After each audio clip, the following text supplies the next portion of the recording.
大家好，在這段影片中，我們將展示如何使用積木建造策略，並製作一個策略。我們會嘗試從零開始制定策略，可能會使用一些現成的模塊。從其他策略，例如從畫廊，你可以相應地從這裏下載並查看這裏實現的各種策略的區塊。按下添加策略按鈕以開始制定策略。我們不採用任何模板，得到的是一個空的策略。佢喺呢度出現咗，佢喺呢度出現咗。我們把它改名為其他的吧 ，A best strategy。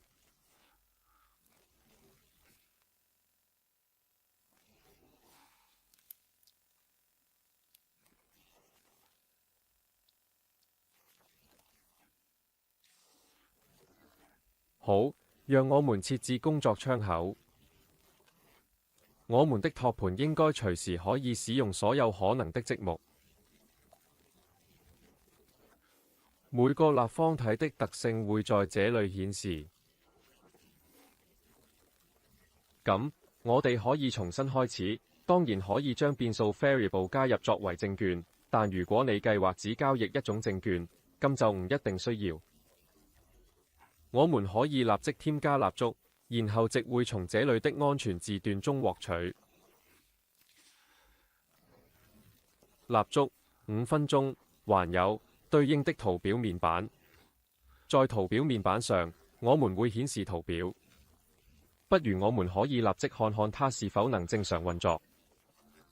我這裏有一些關於22年的比特幣和加密貨幣的數據。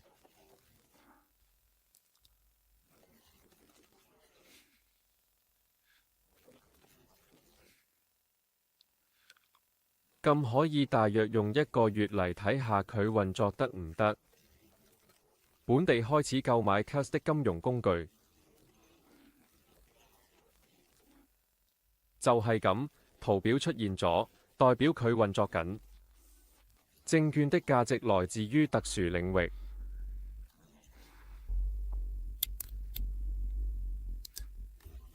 咁，我哋下一步嘅策略係咩？不如我們先試下找一個持久的低位，或者一個最低點。為此，我們取一個指標，在屬性中我們定義最低值和週期，但可以在這裏直接設置一個5分鐘的週期，例如30。30乘以5就是至少2小時的週期。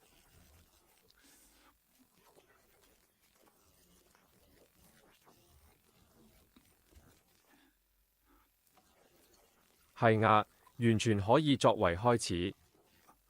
2小時的時間，蠟燭圖案，睇下結果點樣。就係呢個，我哋揾到，就係佢，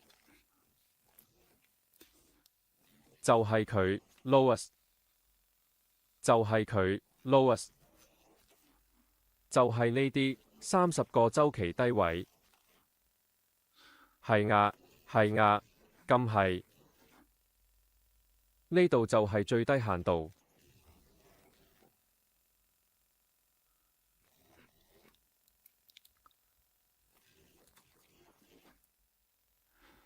或者現在可以把這個期間延長到50。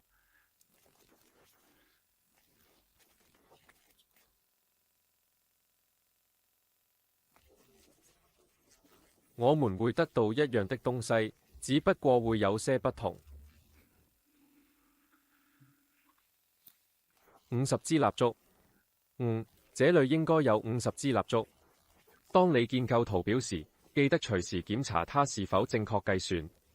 即係話喺圖表上，我哋用眼去睇，檢查下嗰度真係建設緊我哋需要嘅、想要嘅嘢，冇任何建設上嘅錯誤。因為可能有情況出現，這個方案無法運作。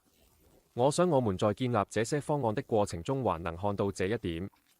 係 lowest。我們試試吧。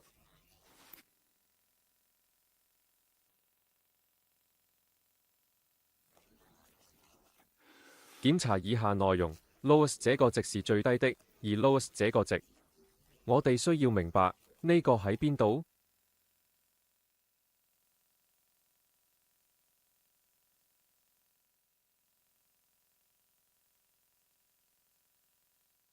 咁接住嚟，我哋試下做啲咩？我們會嘗試使用之前的值，提取之前最低指標數值並移動一單位。係，呢個係真嘅，只需要改名。之前的數值，再取一個最低的前一個值，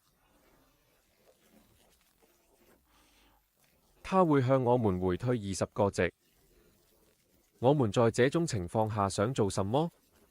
我們想，例如對比之前的最低值和當前的最低值。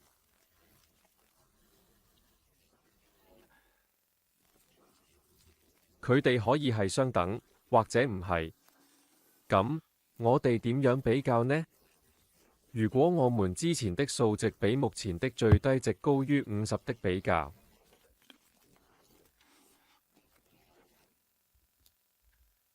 相應地，之前的值，當前的值，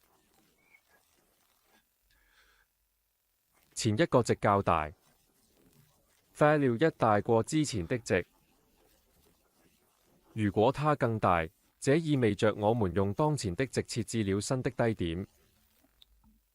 而家點解我哋需要20個週期之前嘅數值？20個週期之前，我們比較之前的數值，這個之前的數值是最低的，而這個20個週期之前的數值應該等於，例如，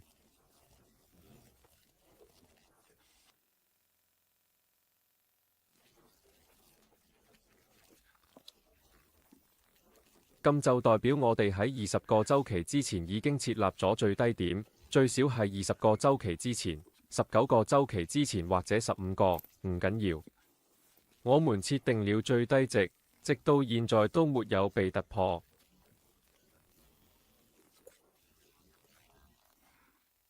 等於，如果我們在這裏發生更多的情況，這個等於，這將成為一個買入信號。假設點解唔得？呢度講緊邏輯條件，唔係聯合。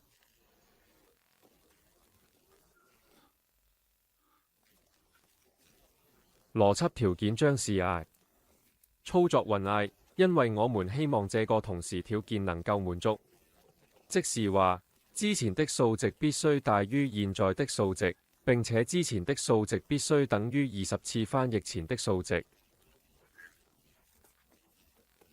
然後我們可以談談在這裏添加一個 by 的方塊。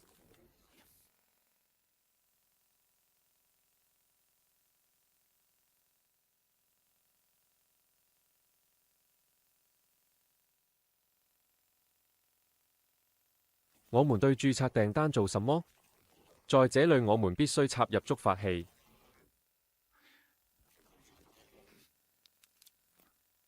接下來我們談論方向和市場的意義。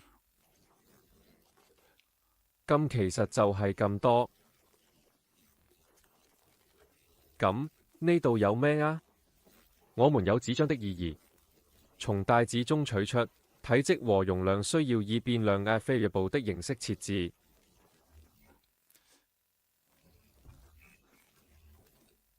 我們會有一個變數。數字唔係期，係數值。221合約購買一股一張測試用的證券，正好。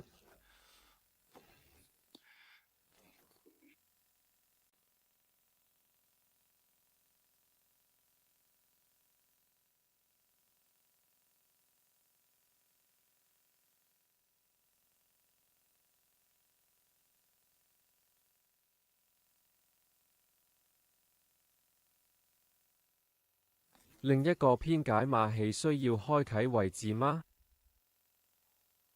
位置修改，位置，這個，是的，是的，這個需要。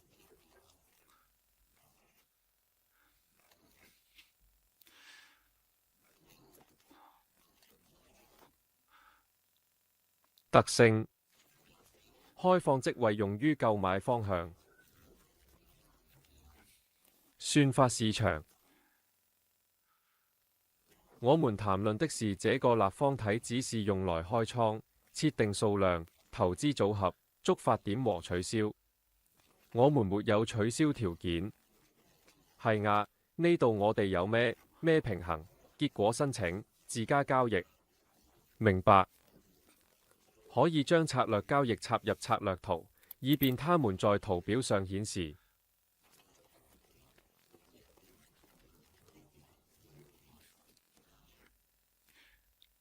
呢度同埋債券有關。接着我們做一個簡單的故事，開啟信號，設置 N 值、觸發器和輸入。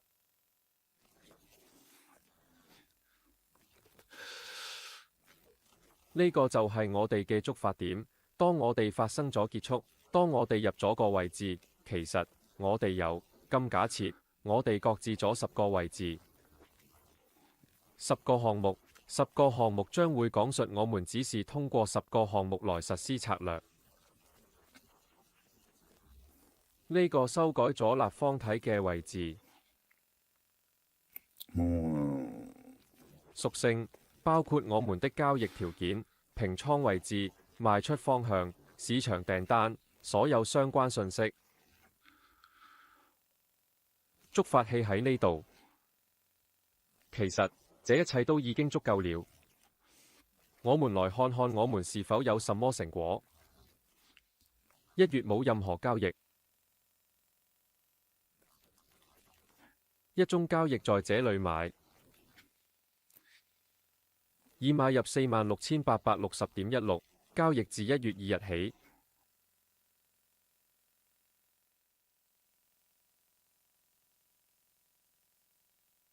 咁啱，睇下呢個新嘅流動，所有20個週期都已轉為買入。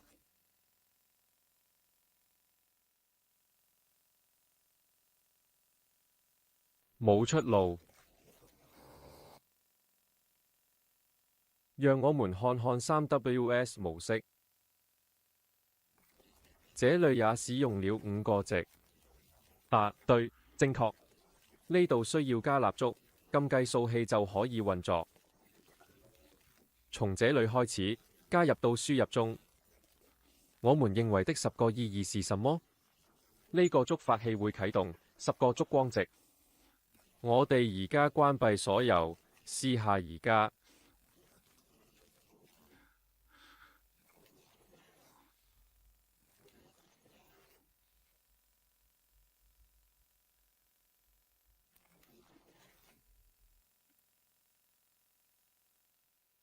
呢度點解會咁？之後呢度見到有較長嘅時間會觸發。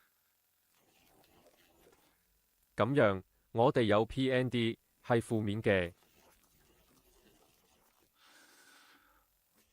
在2022年1月的期間，假設我們擴展到整個2022年，看看我們佢有怎麼負面結果。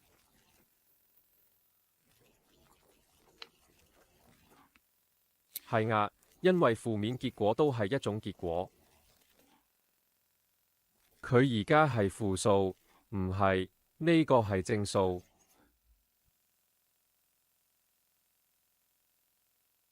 入蝕。總的來說，甚至是一個好的負面，但這很好。我們現在改變條件。這樣如果我們談論這些方案就會正常。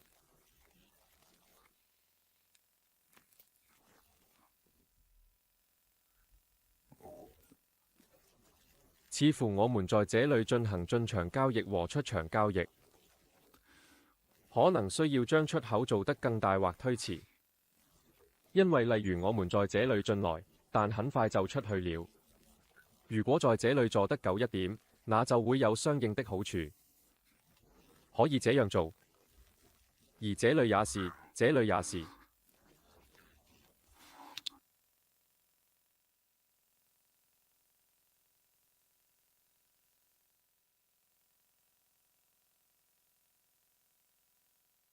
讓我們試試修改我們的策略，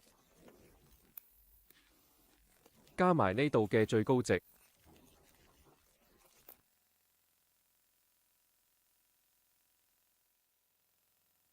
我們再次使用指標，該指標確定屬性類型最高。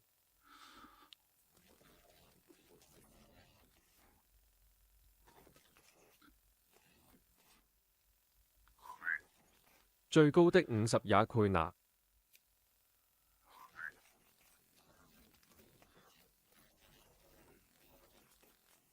佢喺我哋開交易嗰陣會有啲意義。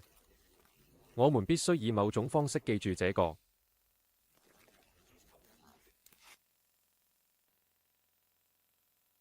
這是怎樣被記住的？透過變數試下記住。假設攞 variable 觸發器係呢個。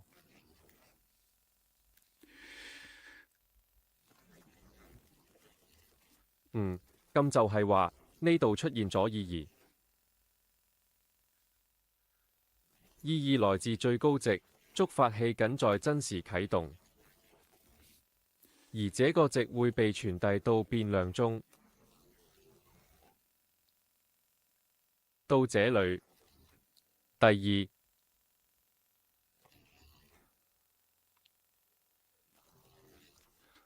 重新命名為貿易中的最高值，並繪製圖表以查看情況。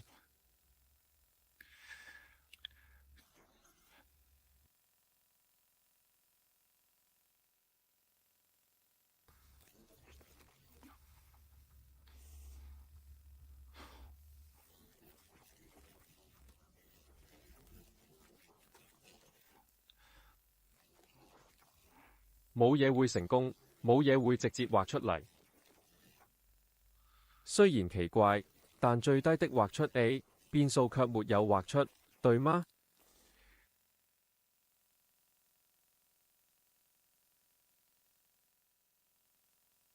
讓我們停下來。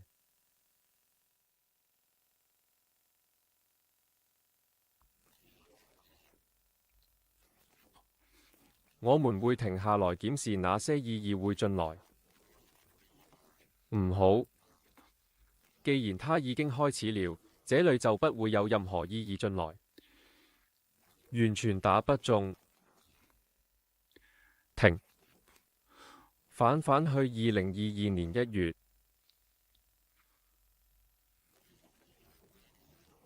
就這裏，我哋揀一揀，呢度有冇啲咩合適？都冇。奇怪嘅係，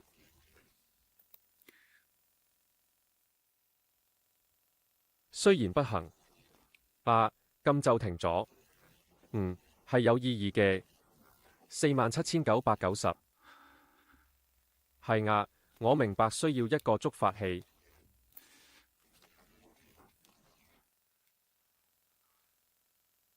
蠟燭的觸發器，讓這個值不斷傳遞到面板上。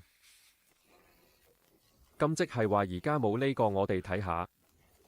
而家開始有47,990，佢只會傳遞一個值。改變是必然的，因為一切都會隨之改變。呢度有變化，只需要記住交易時的最高50的數值。我諗我們而家已經做到呢個。我們試試吧。係啊。呢度有條線，佢穿過呢個交易嘅最高時刻。一切都好，它還活着。美妙。咁我哋就試下做個咁嘅故事啦。唔好。10個價值。如果我哋最高位高過交易時候嘅最高位。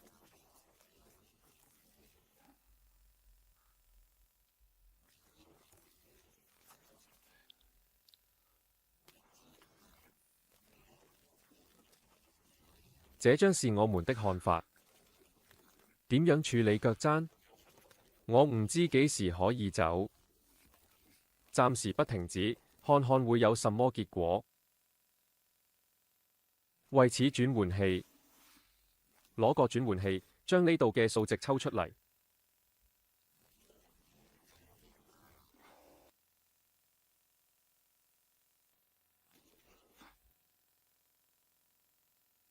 同時比較，貿易中的最高值應該低於高價。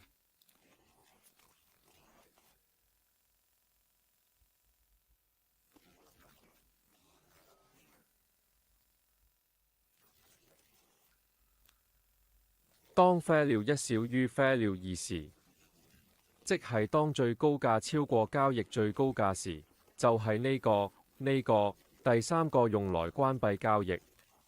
咁呢個我哋就唔要喺度啦。呢度有個關閉倉位嘅觸發器，讓我們看看1月31日會有什麼。我們會有什麼交易嗎？應該係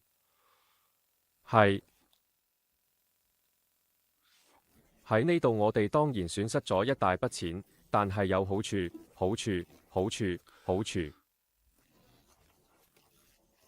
這裏不大，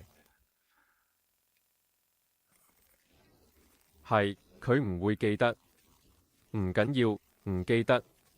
依家我哋嘅交易有好處，策略都有所顯示。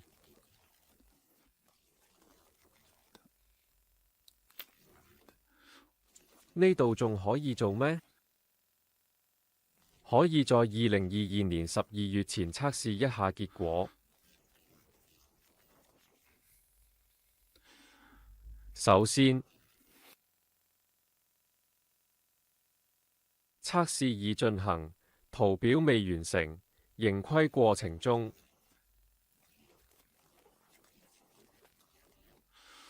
季節已經是正面的，因為保持位置讓我們可以稍微賺點錢。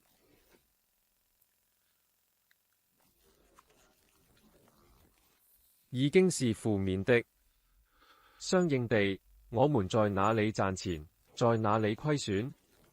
我們在某些橫盤和反彈中賺錢，但在大幅下跌時卻會虧損。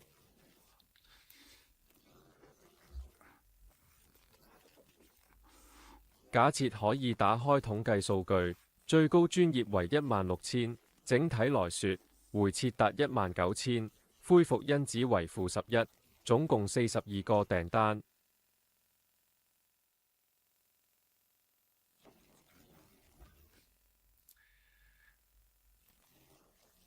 唔太清楚係咩同點樣？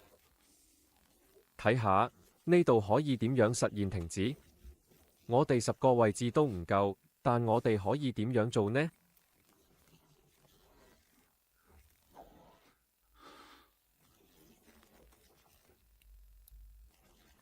我們可以在這裡添加邏輯條件來關閉這個位置。這裡可以添加邏輯條件，這個條件的值是或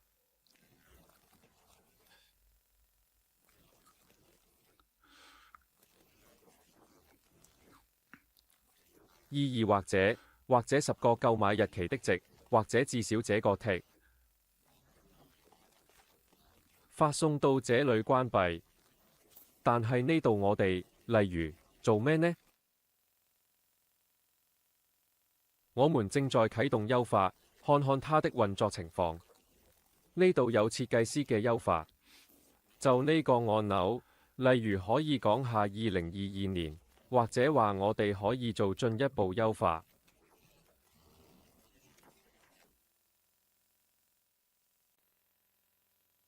2022年第一季度優化，我們有什麼優化？呢度有一堆參數，我哋用咗暴力破解、時間框架、週期、變化、延遲長度。我們在做什麼？我們首先不會對這個進行任何優化。讓我們再按一次優化。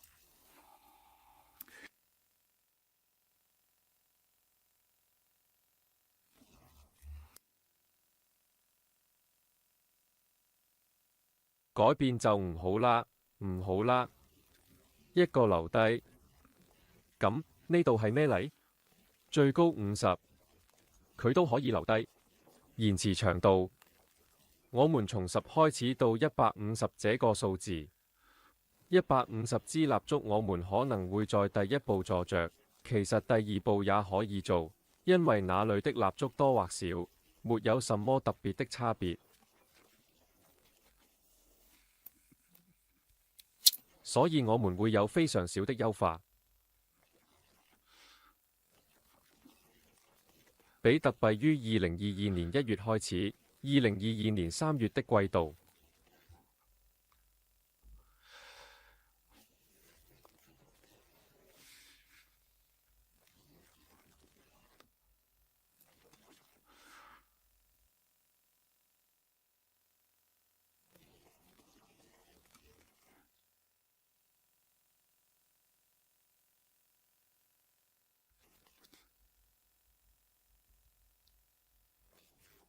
安全措施似乎只有在我們這裡選擇了某些東西的時候才能取消。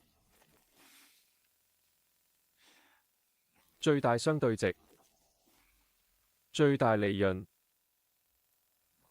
而家我哋正喺進行優化。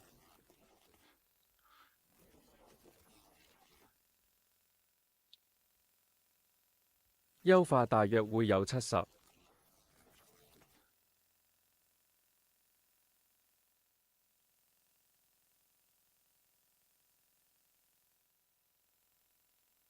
我哋嘅利潤喺邊度？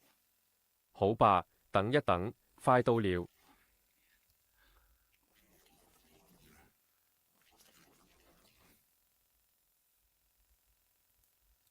第29次，共71次，已完成1次。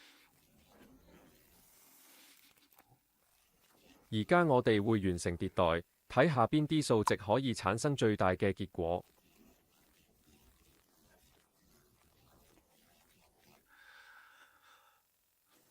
一切準備好了，讓我們看看我們的淨利潤最大化。就係佢，排序不理想，17000的延遲為138。咁，順便講下，你睇下呢度，我哋有咩？我們的淨利潤大約在134到148之間下降。這些命中率大約在140到130之間。假設我們設置140的延遲長度，140根蠟燭。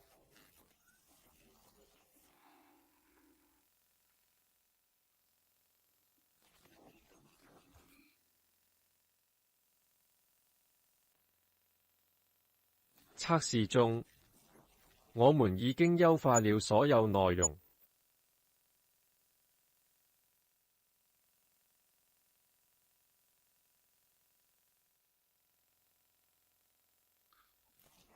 畫出加號，交易圖表，交易圖表。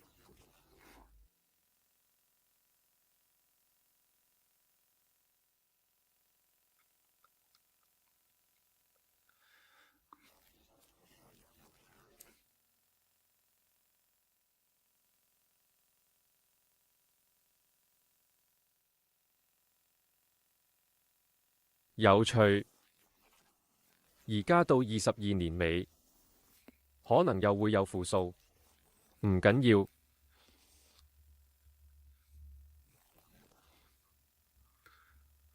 2月而已。我想提醒一下，5分鐘立的交易是非常短的。測試已完成。如你所見，我們現在的年度結果是積極的，而在這項戰略剛開始時，一切都是負面的。呢個係可以用嘅策略。它實際上是在做雙重低攻。最初是有意義的，所以就是這樣。即係話，我哋就咁樣喺設計師身上建立策略。這裡有一個優化功能，可以讓你優化所需的參數。為了優化，也可以使用最低值和這些變更。特別係呢個 Shift 20同埋最低50，佢可以有好大嘅變化。並且會產生某啲結果。你也可以試試把這個策略發送到雲端進行測試。我們試試這樣做吧。使用雲端技術只限於比特幣，僅適用於2023年，因為我沒有2022年的相關數據，但雲端系統中有2023年的數據。所有策略已經發送到伺服器進行測試。所有任務完成，設計師在這裡。